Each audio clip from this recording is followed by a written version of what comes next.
Dominus vobiscum.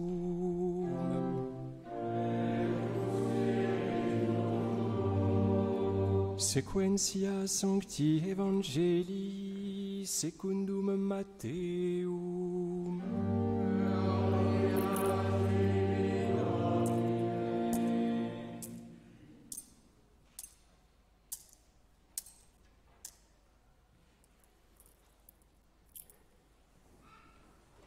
En ce temps-là, Jésus dit aux foules cette parabole: le royaume des cieux est comparable au grain de sénévé qu'un homme prend et sème dans son champ.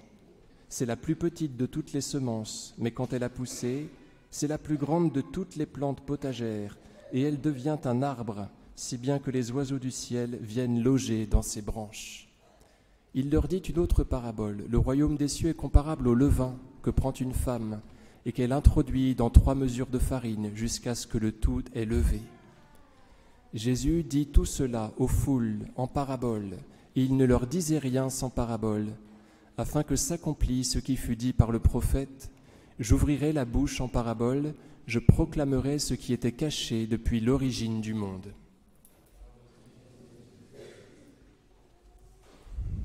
Au nom du Père et du Fils et du Saint-Esprit, ainsi soit-il. Le royaume des cieux est comparable au grain de sénévé qu'un homme prend et sème dans son champ. C'est la plus petite de toutes les semences, mais quand elle a poussé, c'est la plus grande de toutes les plantes potagères.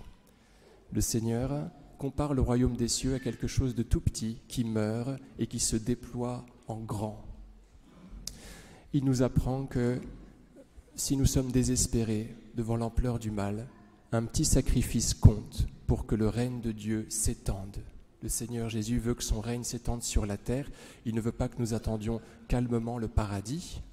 Au paradis, nous goûterons aux fruits de nos sacrifices, à notre labeur qui aura consisté ici-bas à étendre le règne du Christ socialement. Et si nous sommes désespérés, le Seigneur Jésus nous réconforte avec cette petite parabole. Regarde tout ce que peut faire un petit sacrifice. Je vous donne quelques exemples. Saint Maximilien Kolbe, vous savez, essaye de trouver un terrain pour son imprimerie. Il lui faut de la place parce que le Chevalier de l'Immaculée, le journal qu'il publie, il commence à le tirer à beaucoup d'exemplaires. Près de Varsovie, il y a le prince Druki Lubecki qui vend quelques hectares que Maximilien trouve parfait pour son œuvre. Seulement, il n'a pas un sou vaillant. Il s'approche de ce prince qui lui fait visiter son terrain et il pose au vu et su du prince, vous connaissez l'histoire peut-être, une statue de la Sainte Vierge dans le champ que le prince compte vendre. Il essaye de réunir quelques fonds, il n'y parvient pas, et quand il rencontre le prince au jour où la conclusion devait se faire, il lui déclare tout bonnement qu'il n'a pas de quoi payer. Alors le prince lui dit: écoutez, très bien mon père, qu'est-ce que je fais de la statue ? Et Saint Maximilien Kolbe, en tant que bon manipulateur, réplique que la statue n'a qu'à rester là, qu'il lui en fait cadeau. Alors le prince est un petit peu décontenancé et par l'Esprit Saint répond à Maximilien que puisque Notre-Dame a pris possession du terrain, lui, le prince, il le cède volontiers, gratuitement à Maximilien Kolbe. Vous voyez, il fait un acte de foi. Il dépose une petite statue, comme une petite graine, et voilà que cette foi va fructifier, et que l'œuvre du Chevalier de l'Immaculée va pouvoir s'étendre à partir d'un petit effort de foi. Alors, il y a bien sûr une fructification humaine, si vous voulez. Il y a toute la fructification en gloire également. Je vous parle souvent de cette mystique, Gabrielle Bossis. Elle chantait des airs au bon Dieu, vous voyez, elle fredonnait quelques airs de louange intérieurement. Et le Seigneur Jésus lui a fait savoir un jour pour la réconforter cela: bientôt tu entendras orchestrer par les anges tous ces petits airs que tu m'as offerts. Autrement dit, une simple louange, vous voyez, jaillit de notre cœur par l'Esprit Saint qui nous aide à la produire, cette louange. Eh bien, le Seigneur Jésus s'arrangera pour qu'elle soit orchestrée par les anges. Il se plaira à nous montrer que ce petit sacrifice de louange a eu du prix à ses yeux et que les anges l'ont mis en musique. Vous voyez, n'est-ce pas extraordinaire ? Regardez le sacrifice d'humilité du centurion qui ne se sent pas digne que le Christ entre sous son toit et qui lui dit « Je ne suis pas digne que tu entres sous mon toit ». Eh bien, c'est l'homme le plus cité du monde. Nous allons chacun dire sa phrase tout à l'heure avant de communier. Chaque jour, on le cite, cet homme-là. « Seigneur, je ne suis pas digne de vous recevoir, mais dites seulement une parole et je serai guéri. » Et puis, il y a Sainte Marie-Madeleine qui sacrifie un petit peu de parfum, un parfum cher, mais c'est très peu parce qu'elle était très riche. Et le Seigneur Jésus dit à propos de ce sacrifice que partout on proclamera ce qu'elle vient de faire. Donc, une petite chose a beaucoup de prix aux yeux du Seigneur, et voilà, c'est ce que je vous proclame. Et il faut que ça nous rentre dans l'âme. Un petit sacrifice compte beaucoup pour la progression du règne du Christ. Et c'est ce qui nous laisse en joie aussi. C'est ce que disait Anne de Guigné, vous savez, ce qui me donne de la joie, c'est de faire un petit sacrifice. On a tous fait l'expérience de cela. Alors on peut aller un petit peu plus loin. Je vous livre cette interprétation spirituelle qui est très poétique en même temps.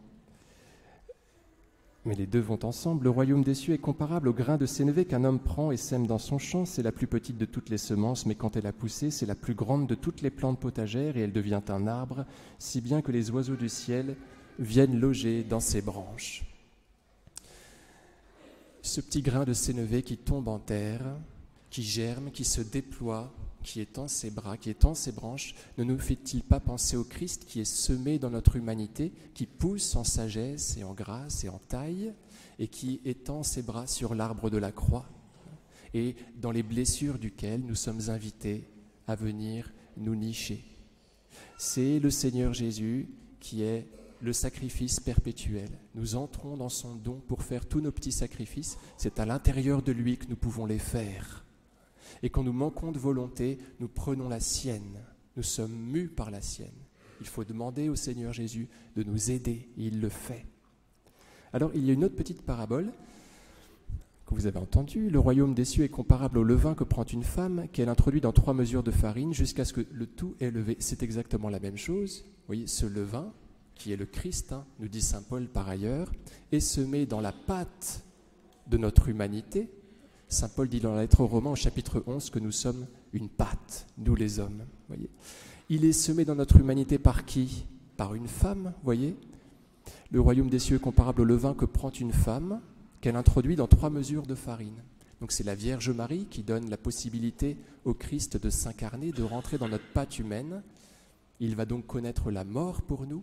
Vous voyez, il est introduit dans 3 mesures de farine. Cela nous fait penser à la disparition dans la mort du Christ, disparition qui dure 3 jours, jusqu'à ce que toute la pâte est levée. Vous voyez que les 2 petites paraboles vont ensemble. La première parle de la croix, à l'intérieur sur laquelle nous sommes invités à venir nous nicher comme les petits oiseaux, comme le rouge-gorge, vous savez, qui soulage le Christ. Et la deuxième parabole parle de mort et de résurrection, jusqu'à ce que toute la pâte est levée. Le Christ est introduit par la Vierge dans notre humanité, dans ces 3 mesures de farine, et puis il fait gonfler toute la pâte. Le Seigneur nous apprend, à travers ces 2 petites paraboles qui vont ensemble, que nos sacrifices ont toujours une fructification. Alors il faut bien que cela nous rentre dans l'âme et que nous pensions que le plus petit mouvement d'âme vers Jésus fait progresser son règne. Une âme qui s'élève élève le monde. Au nom du Père et du Fils et du Saint-Esprit, ainsi soit-il.